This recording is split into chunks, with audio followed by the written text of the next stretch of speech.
Hello, I'm in a 2012 Chevy Cruze, and today I'm going to show you to check your oil level. So first, open the hood. Then with the motor off and the vehicle off, we'll come up here to our dipstick, pull it all the way out. Then I'd wipe it clean with a good rag or paper towel on the end.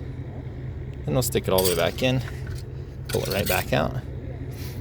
And then from here, if we can get a good zoom on it, there's these little indentation marks. There's a dot there right on the left. So pretty much center of the camera there's a dot. That's your full mark. So you want to be pretty close to that, if not on it, with your oil level. And as you get closer to the right there, those are each indications as you get lower. So the closer you are to the right, you'll definitely want to get some more oil added. So that said, let's assume you need some oil. While the vehicle's still off, we'll add our new oil here.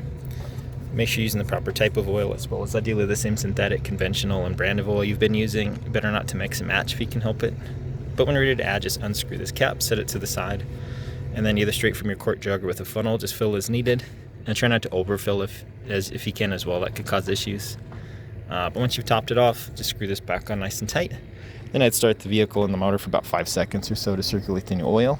Turn it off. And then, as we did in the very beginning, check this dipstick again to see if we're at that full mark. And all that said, I wouldn't do any of this in replacement of your regular oil changes, which, depending on mileage on the motor, type of oil, things like that, usually is every 3,000 to 8,000 miles or so between oil changes. But to do those, you'll put the vehicle on a slight lift so you can get under the oil pan, pull the oil plug, drain all the old oil out, replace any oil filters, screw it back on nice and tight, and then right back up here on top, add all the oil recommended for your motor for an oil change. Screw this on nice and tight again.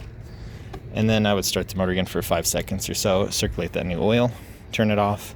And then once again, that same process we did in the very beginning to check to see if we're on the full mark. But I hope all this was helpful. Hope you have a wonderful day.